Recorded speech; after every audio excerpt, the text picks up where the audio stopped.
Hello everyone, my name is Riddhi. इस lecture में हम लोग पढ़ेंगे प्रिजन रिफॉर्म। अब प्रिजन रिफॉर्म समझने के लिए हमें समझना पड़ेगा कि हमारे देश में कितने ज़्यादा क्राइम्स हो रहे हैं। तो क्राइम रेट हमारा बढ़ता जा रहा है। क्राइम रेट बढ़ने की वजह से प्रिजनर्स बढ़ते जाएंगे। प्रिजनर्स अगर बढ़ रहे हैं पर रहेंगे कहाँ पर? प्रिजन्स में। प्रिजन्स उतने के उतने ही हैं तो उसकी तादाद कम है। अब प्रिजन्स कम होंगे तो प्रिजनर्स का क्या हो जाएगा? ओवर क्राउडिंग, भीड़ भड़क्का हो जाएगा प्रिजन्स में। ओवर क्राउडिंग अगर हो गया तो लोगों को अच्छी फैसिलिटीज नहीं मिलेंगी, जिसकी वजह से उनकी मेंटल और फिजिकल हेल्थ दोनों पर ही बुरा प्रभाव पड़ेगा। फिर अगर मेंटल फिजिकल हेल्थ भी खराब हो रही है तो हाइजीन की समस्या भी है यहाँ पर, ठीक है, वो चीज़ भी एक प्रॉब्लम आएगी। और बेसिकली ऑन एंड ऑन यहाँ पर अगर ये सारी चीज़ों को मैं देखूं तो एक आप ये कह सकते हो कि इनके जो बेसिक राइट्स हैं उनका इन्फ्रिंजमेंट देखा जा सकता है। तो बेसिक राइट्स इनको मिल नहीं रहे हैं।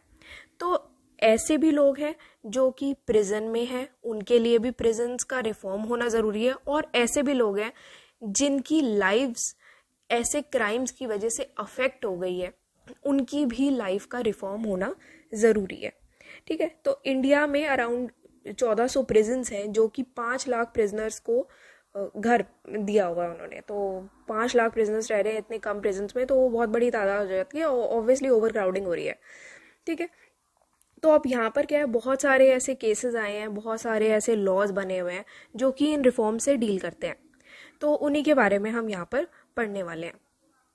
तो स्टार्ट करते हैं कि प्रिजन रिफॉर्म है क्या। प्रिजन रिफॉर्म एक ऐसा अटेम्प्ट है जिससे हम प्रिजन्स की कंडीशन को इम्प्रूव कर सकते हैं, पीनल सिस्टम में भी इफेक्टिवनेस ला सकते हैं और हम कुछ ऐसे ऑल्टरनेटिव्स सजेस्ट कर सकते हैं जिसमें जितने भी लोग कैद में हैं उनके लिए हम कुछ बेटर रिफॉर्म्स लाने का ट्राई कर सकते हैं।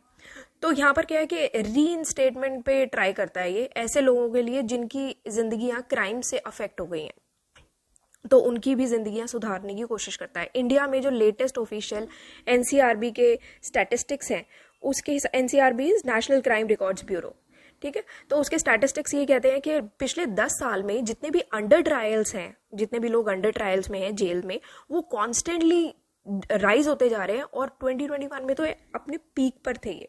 तो अंडर ट्रायल प्रिजनर्स जितने भी हैं वो बहुत ज़्यादा बढ़ते जा रहे हैं। मतलब कि अंडर ट्रायल प्रिजनर्स होते हैं कि जिनका इन्वेस्टिगेशन या ट्रायल जो है वो अभी प्रोग्रेस में है, अभी उन पे कोई ऐसा कोई केस कंक्लूड नहीं हुआ है। अब एक केस आया था हुसैना खारा खातून पिटिशन, इसने अंडर ट्रायल्स का जो इशू है वो फोरफ्रंट में लाया था। तो ये हुसैना खारा खातून versus home secretary state of Bihar का ये एक केस था 1979 का। इसमें कोर्ट ने ये कहा था कि स्टेट जो है वो लीगल असिस्टेंट प्रोवाइड करेगी प्रिजनर्स को, तो ये उसका प्रिजनर का भी अधिकार है कि उसको लीगल असिस्टेंस मिलनी चाहिए। प्रिजनर की सेफ्टी और टाइमली रिलीज को इंश्योर करेगी कि अगर फैसला सुना दिया गया, अगर 2 साल की ही सजा मिली है तो 2 साल बाद उस प्रिजनर को रिहा कर दिया जाएगा। तो टाइमली रिलीज के ऊपर काम करेगी, इंश्योर करेगी, उनकी सेफ्टी का इंश्योर करेगी और जितने भी उनके अधिकार है वो फेयर और स्पीडी ट्रायल के थ्रू उनके अधिकारों को सेफगार्ड होना चाहिए। तो ये हुसैना खातून पिटीशन में ये नजर आया था। तो ये अंडर ट्रायल जो है वो इशू पूरा फोरफ्रंट में आ गया था। तो ये पिटिशंस इम्पॉर्टेंट है एग्जाम पॉइंट ऑफ व्यू से। अगर इस तरीके का टॉपिक आता है एग्जाम में तो ये आप हुसैना खारा खातून पिटिशंस आप ये मेंशन करोगे। ये अभी फिलहाल के लिए न्यूज़ में क्यों है ये टॉपिक? तो प्रेसिडेंट ऑफ इंडिया ने एक इशू रेज किया था कि बहुत सारे ऐसे अंडर ट्रायल्स हैं जो कि प्रिजन्स में अभी भी बहुत बड़े तादाद में मौजूद हैं, पर्टिकुलरली ओडिशा में और झारखंड में, जिससे जो कि लॉ डे को एड्रेस करते हुए हमारे प्रेसिडेंट ने ये बोला था। तो उसी वजह से ये टॉपिक जो है वो अभी हाईलाइट हुआ है। अगर आपको टॉपिक्स जानने हैं कि कौन कौन से प्रिपेयर करने हैं तो आप वेबसाइट पे जाना, और यहाँ पर मतलब ऐसा नहीं होना चाहिए कि आपको ये नहीं पता है कि टॉपिक हम ये पढ़ क्यों रहे हैं। तो मेंस इन 300 टॉपिक्स मिलेंगे आपको स्पेशल कोर्सेज में। यहाँ पर आप क्लिक करोगे ना, टॉपिक लिस्ट पर जाना, तो यहाँ पर ना पूरी टॉपिक लिस्ट है। अभी हम लोग पॉलिटी के जितने भी टॉपिक्स हैं ये कवर कर रहे हैं, इसके बाद हम लोग गवर्नेंस के टॉपिक्स कवर करेंगे, तो एक एक करके चलेंगे, फिर इंटरनेशनल रिलेशंस के, तो ऐसे आपका मेंस तक पूरा कंप्लीट हो जाएगा। ये सारे वो टॉपिक्स हैं जो एग्जाम में आएंगे ही आएंगे, ठीक है। इसमें से क्वेश्चंस हर साल आते हैं, हमेशा आते हैं और आएंगे ही। तो जो लोग खुद प्रिपेयर कर रहे हैं वो यहाँ से टॉपिक लिस्ट आप कॉपी पेस्ट कर सकते हो और अपना प्रिपेयर कर सकते हो। और जो लोग यहाँ से प्रिपेयर कर रहे हैं उनके लिए तो सारा कुछ रेडी ही है ना। और बस ठीक है, तो आगे चलते हैं कि इंटरनेशनल लॉ जो है प्रेजेंट स्टैंडर्ड्स का वो क्या कहता है। तो 2-3 यहाँ पर लॉज मेंशन किए हुए हैं, वो आप मेंशन कर भी सकते हो, ऑप्शनल है, ठीक है, बट आपको पता होना चाहिए वो चीज़। तो international covenant on civil and political rights ये कहता है कि प्रिजनर्स के अधिकारों पर ज़्यादा एम्फेसिस देता है। ये कहता है कि जितने भी लोग हैं जो कि अपनी लिबर्टी से डिप्राइव्ड है, जिनको अपनी लिबर्टी नहीं मिल रही है, उनको ह्यूमैनिटी के साथ ट्रीट करना ज़रूरी है और इज्जत के साथ ट्रीट करना ज़रूरी है, क्योंकि हर इंसान की एक डिग्निटी होती है, ठीक है। तो उनकी इनहेरेंट डिग्निटी भी बनाए रखना ज़रूरी है। इंडिया ने ये कन्वेंशन को 1979 में रेटिफाई किया था और ये स्टैंडर्ड्स जो हैं वो लॉ में इनकॉर्पोरेट करने की यहाँ पर बात की थी। फिर उसके बाद international covenant for economic, social and cultural rights 1966 में ये भी प्रिजनर्स के राइट्स की ही बात करता है। तो ये ऑप्शनल इसलिए है, जो मैं आपको बोल रही हूँ कि ये अगर आप इंटरनेशनल लॉ की बात करते हो तो अगर आप इंडिया पे ज़्यादा फोकस करोगे, अगर एग्जाम में कोई क्वेश्चन आता है तो ज़्यादा अच्छा रहेगा। बट 1-2 पॉइंट्स आपको मेंशन कर देने चाहिए, जैसे कुछ पॉइंट्स हैं, अगर आप ये मेंशन कर दोगे इतना सफिशिएंट है। अब हिस्ट्री क्या है प्रिजन सिस्टम की और प्रिजन रिफॉर्म्स की इंडिया में, ये इंपॉर्टेंट है, ये आपको मेंशन करना चाहिए। प्री इंडिपेंडेंस के टाइम पे मैकॉलेज मिनट आया था 1835 का। हिस्ट्री अगर आपने अच्छे से पढ़ी होगी आपको याद होगा। उसमें प्रिजन सिस्टम इन इंडिया के फाउंडेशंस ले किए हुए थे, बट उस टाइम का जो पूरा सिस्टम चल रहा था वो बहुत ही इनह्यूमन सिस्टम था। लोगों के ह्यूमैनिटेरियन राइट्स की कदर नहीं थी और बिल्कुल गंदा ट्रीट करते थे लोगों को। तो जो प्रिजन डिसिप्लिन कमेटी थी उसको सेटअप किया गया और उसने रेकमेंड किया कि बहुत ही रिगरस ट्रीटमेंट किया जाएगा इनमेट्स का, वही रेकमेंड किया था। मतलब कि ह्यूमैनिटेरियन नीड्स, ह्यूमैनिटेरियन रिफॉर्म, ये सबको तो खारिज ही कर दिया कि भैया तुमने गलती कर दी, अब क्राइम कर दिया, अब अपनी सजा भुगतो। तो बहुत ही ज़्यादा स्ट्रिक्ट ट्रीटमेंट किया गया था, स्ट्रिंजेंट, रिगरस। और प्रिजन्स एक्ट 1861 और 1894 इसको इनैक्ट किया गया था। ये बेसिकली जो भी जेल का मैनेजमेंट है, एडमिनिस्ट्रेशन वगैरह है, वो सब आती है इन एक्ट्स में। अब jail, Indian jail committee 1919 to 1920 की कमेटी थी, वो पहली बार उसने ये प्रिजन एडमिनिस्ट्रेशन के ऑब्जेक्टिव्स के बारे में बात की थी कि जिसमें रिफॉर्म की और रिहैबिलिटेशन की नीड है। और ये जो लेगेसी है वो बहुत सारी पोस्ट इंडिपेंडेंस कमिटीज के द्वारा फिर कैरी ऑन होती गई थी। अब पोस्ट इंडिपेंडेंस के टाइम पर क्या हुआ था, 1957 में एक all India jail manual committee आई थी, जो कि इस तरीके से अपॉइंट की गई थी ताकि एक जेल मैनुअल प्रिपेयर किया जाए जो कि प्रिजन मैनेजमेंट इन इंडिया का बेडरॉक बनेगा, जो कि आज भी इंडिया में प्रिजन मैनेजमेंट का बेडरॉक है। फिर 1972 में एक वर्किंग ग्रुप आया था जिसने कुछ रिकमेंडेशंस दी थी कि हमें नेशनल पॉलिसी ऑन प्रिजन्स बनानी चाहिए और प्रिजन्स का ऐसे क्लासिफिकेशन करना चाहिए ताकि अलग अलग कैटेगरी ऑफ इनमेट्स वहां पर रह पाए। फॉर एग्जाम्पल, अगर किसी ने चोरी की है, ठीक है, और किसी ने मर्डर किया है, तो उसको आप साथ में मत रखो। चोरी का एक अलग कैटेगरी हो गई, मर्डर का एक अलग कैटेगरी हो गई, तो क्लासिफिकेशन कर दिया प्रिजन्स का भी, ठीक है। फिर 1980 में the committee on jail reforms under justice Mulla ये आई थी, जिसने जितने भी ऑफेंडर्स होते हैं या जिसने भी क्राइम कर दिया उनके रिगार्डिंग उनके लॉज होते हैं, उनके रूल्स हैं, रेगुलेशंस हैं कि सोसाइटी को प्रोटेक्ट करने के लिए, ऑफेंडर्स को भी रिफॉर्म करने के लिए, ये सारी चीज़ें रिव्यू करने का काम किया था इस कमेटी ने कि जेल का overall reforms including the criminals या इंक्लूडिंग द ऑफेंडर्स, उनको इंक्लूड करके पूरा reforms, laws, rules, regulation, society कैसे प्रोटेक्ट करनी चाहिए, ऑफेंडर्स को कैसे रिफॉर्म करना है, सब कुछ। अब यहाँ पर ये सजेशन दिया गया था कि गवर्नमेंट की ये ड्यूटी है कि वो प्रिजनर्स की कंडीशंस को एक डिग्निफाइड लिविंग दे, ठीक है, उनकी भी एक डिग्निटी है, तो उनको डिग्निटी प्रोवाइड करें और एक ह्यूमैनिटेरियन ओपिनियन प्रोवाइड करें विज़ प्रिजन रिफॉर्म्स के।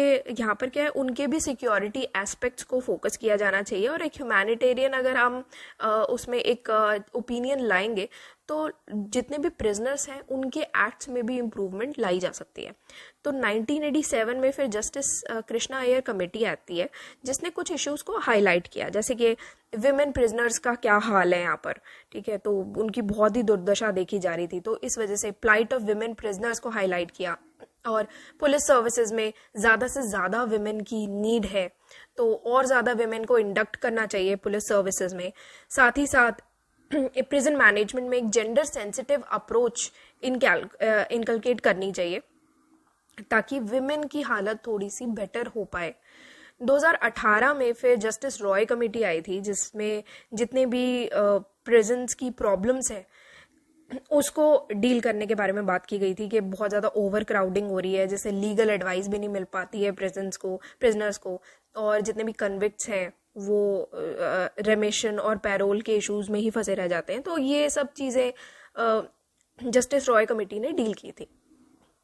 फिर ऐसे कौन से लॉज हैं जो कि हाई नंबर ऑफ अरेस्ट के लिए रिस्पॉन्सिबल हैं, तो बहुत सारे ऐसे ओल्ड रूल्स एंड लॉज हैं जो कि अभी भी लोगों को ना बहुत ही छोटी छोटी चीज़ों पर अरेस्ट कर लेते हैं, जैसे कि सेक्शन 124A है, ठीक है। तो ये सेक्शन 124A बहुत ही छोटे इश्यूज पे, जैसे अगर कुछ भी मान लो, जैसे एग्जाम्पल के तौर पे अगर मैं बताऊँ आपको कि किसी ने स्टैंड अप कॉमेडी में कुछ इशू क्रिएट कर दिया, ठीक है, और बहुत ही पेटी इशू अगर वो है, ऐसा कोई बड़ा सिक्योरिटी पे थ्रेट का इशू नहीं है, बट कोई पेटी इशू भी है, तो भी आजकल इतना ज़्यादा बढ़ जाता है कि सेडिशन का केस उस पर लगा दिया। या फिर सेक्शन 186 में किसी भी पब्लिक सर्वेंट को ऐसे ऑब्स्ट्रक्ट करना जो भी अपना पब्लिक फंक्शन निभा रहा है, उसमें किसी को अरेस्ट कर लेना, ठीक है। फिर सेक्शन 188 में अगर कोई भी ऑर्डर पास किया गया है, जो कि एक पब्लिक सर्वेंट ने एक ऑर्डर पास किया, उसको आप डिसओबे करते हो तो उस चक्कर में अगर आपको अरेस्ट कर लिया जाता है। तो ये सारे कुछ ऐसे सेक्शंस हैं जिसमें बहुत ही छोटी छोटी चीज़ों पर अरेस्ट किया गया है।